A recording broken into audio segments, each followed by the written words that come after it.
shop in Evanston and meet a bunch of other district RYLA chairs, and none of them do anything quite like we do, so I'm excited to share our story with you today.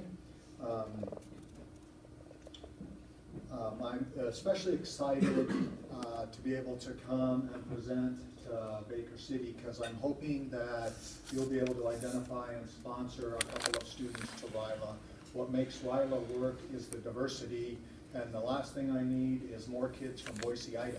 So I'm really counting on you to help get it back in balance, because we were a little bit out of balance last year. So RYLA, what does RYLA stand for? RYLA is a pretty unfortunate acronym, and even the Rotary International has come to that conclusion. Well, originally it was a Rotary Youth Leadership Award, and you talk to any student going to RYLA and they have no idea. Can you, just the one that has the yellow dot on, turn the other one back on and the one with the yellow dot off. Well, that's what you did. Perfect. Thank you. And even the kids have no idea what it refers to. So being clever folks, they came up with Rotary Youth Leadership Academy. And we didn't really care for that one at all, because when you hear how our RYLA works, there's not much academy in it. And so we ended up liking Rotary Young Leaders in Action. And so that is also the name of a publication that Rotary International puts out describing all the youth programs. So Rotary Youth Leaders in Action. It actually started in 1959, which I thought was pretty interesting, in Queensland, Australia, and it was called Gundu, which is Aboriginal for fun together. And RYLA is a very unique program because each district gets to do whatever they want. So we get a call at RYLA, and we get to do pretty much whatever we want. If we don't know what to do, they have a handbook to tell us, here's some ideas. But in fact, when I went back to Evanston, trying to find out, what makes RYLA common amongst all the Rotary districts, the answer is nothing. It's whatever the local community feels is the best for their area. The only thing they say is it's for youth age 14 to 30 to train them in character, leadership, personal development, and good citizenship, which reminds me a little bit of what you were talking about with the Girl Scouts as well. One unique thing with RYLA is Rotary clubs cover all the expenses. So it's $375 to sponsor a student to RYLA. Only the club can pay for that. I get parents who call me up and said, my older daughter went to RYLA, it was life-changing, how much does it cost for me to send my younger daughter to RYLA? And I'm saying, sorry, you can't do that. A Rotary club has to choose to sponsor the student. So for instance, if you have 6 students that apply to RYLA from Baker City and your funding is for 2 students, you, the club, would select which 2 students that you're going to send to RYLA. And then the camp is planned, organized, and run by the RYLA committee. Let's see if I can get this working.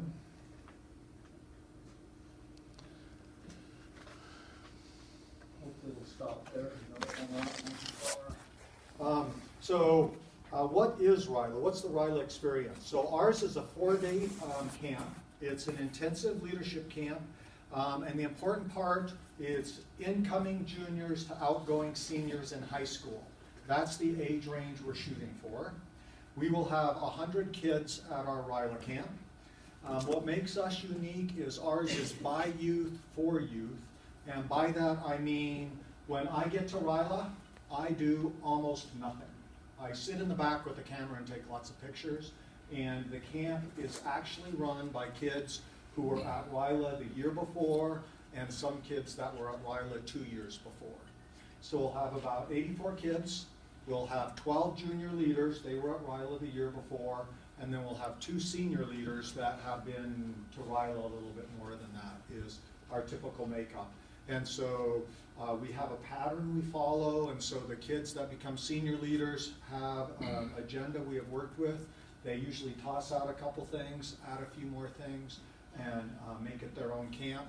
And so it's very seldom that an adult is standing in front of those kids. It's almost always another kid.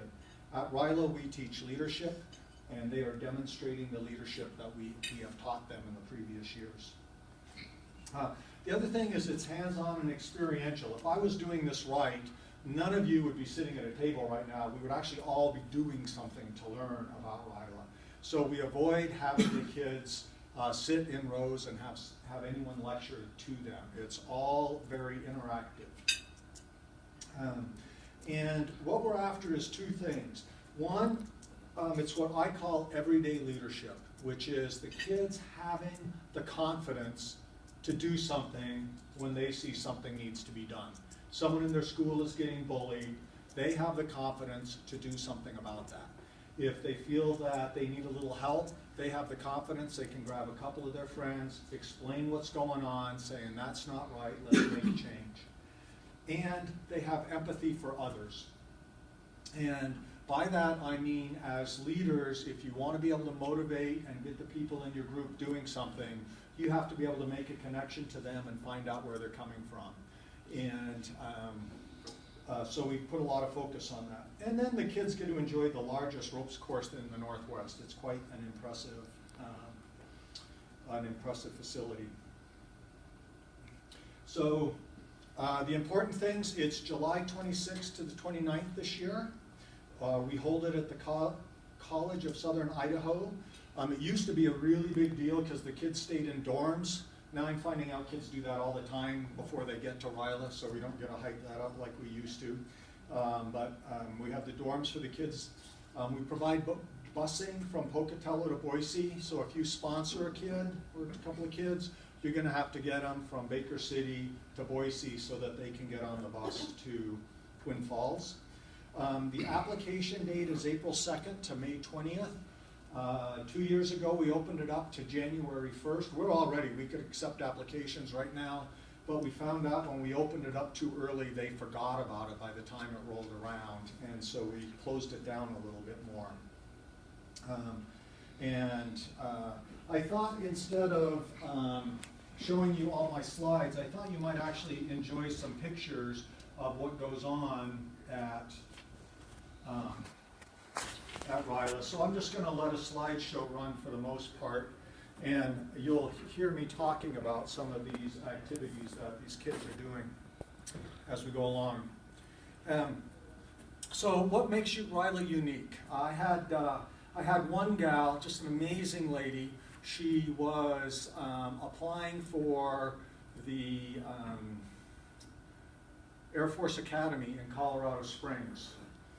Our RYLA that year was kind of in August. It was the 6th leadership camp she had been to that summer.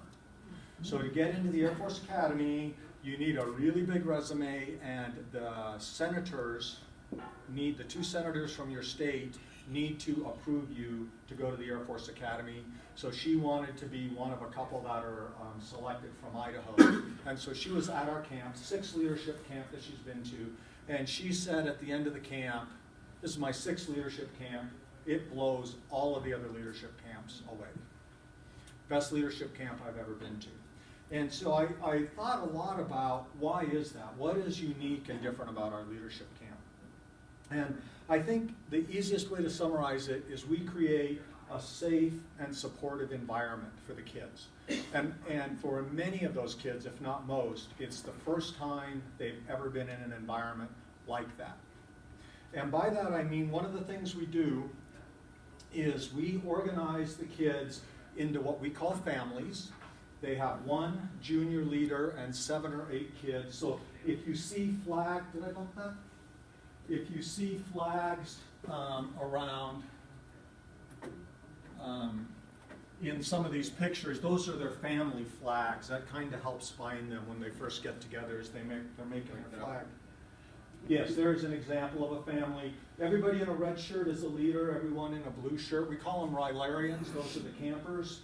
And then they make a flag. They're the Sea Biscuits. Have no idea what those names mean that they come up with, but they have a good time with it.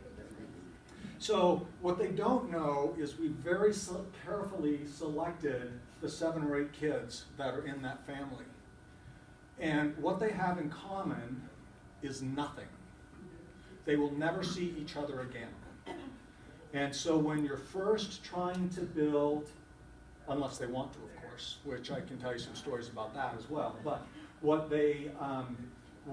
you're trying to do is build the trust, and when they're around kids they're going to see in high school in 4 days, they're not really that interested in perhaps sharing a story about how they feel about something. But when they're in a group of people they have never met before from different parts of the area, from Baker City, you know, I'm never going to see that kid that came from Baker City again. It allows us to pretty quickly build the trust they have in each other. So, and then using small groups encourages participation. So even though we have 100 kids there, every kid gets a chance to talk about what's important to them. So let me give you an example of one of the activities we do. I'm not sure if I put a picture of it, but the kids are given like 16 or 20 little colored squares, and we say on the 4 yellow squares, write down the 4 most important things that ever happened in your life. On the 4 blue squares, write down the best place you've ever been to. The 4 green squares, the most important person in your life. Who are the 4 most important persons in your life? And then we ask him to take away 10 squares and look at what squares you have left. And then we have him take away a few more squares and a few more squares, and pretty soon they have 2 squares left. And in my case, when I did it, all the leadership team tries out all these activities before the kids do, and this was one of our new activities. Mine was my mom and my grandma.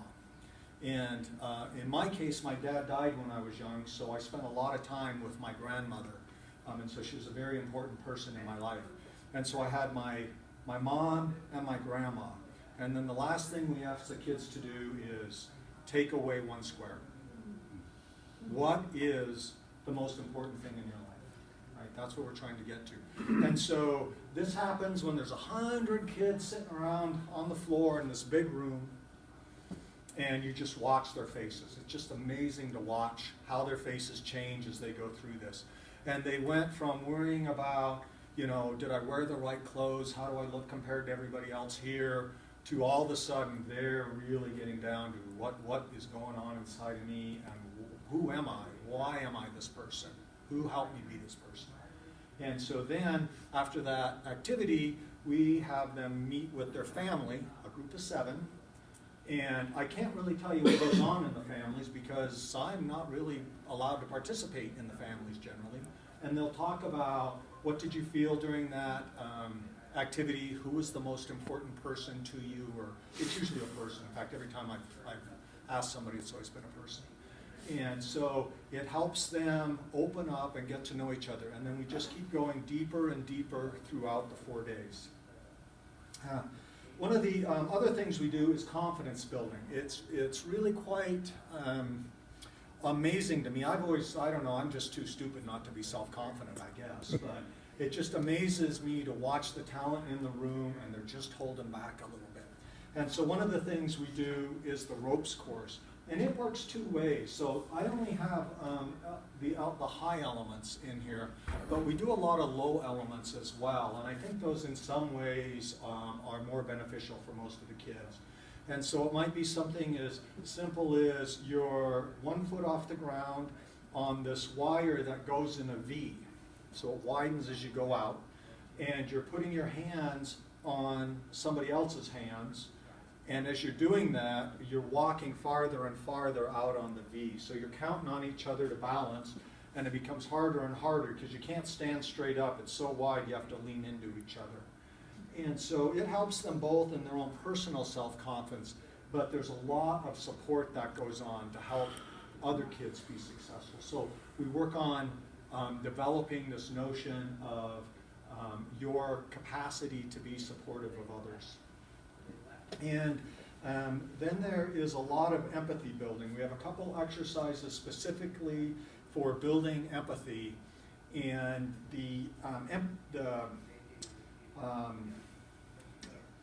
I'll just tell you a couple stories that happened. So we were doing what we called hunger banquet, and that's when the kids were randomly assigned to be wealthy, middle class, or poor based on kind of the typical demographics.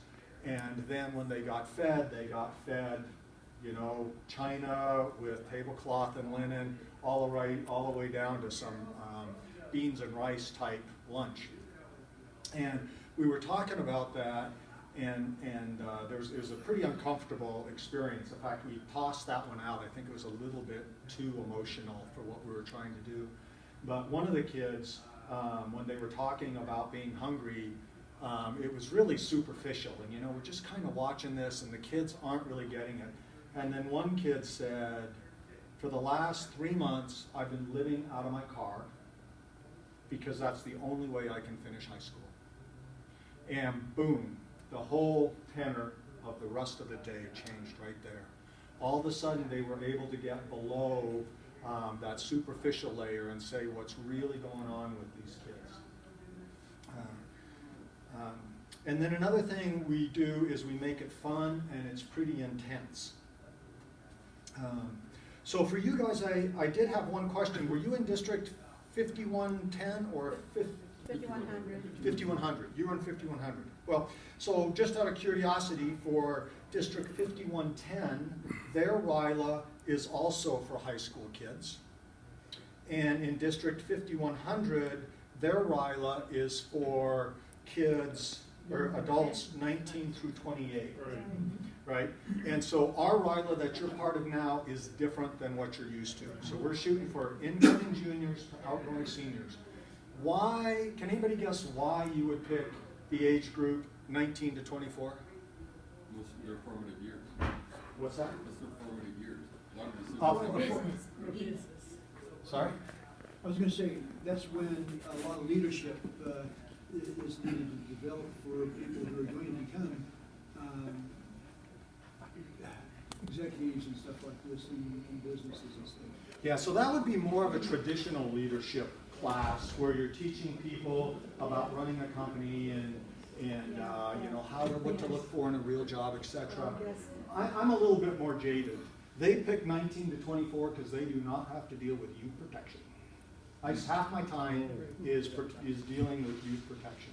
So I want to assure you, we take youth protection very, very seriously.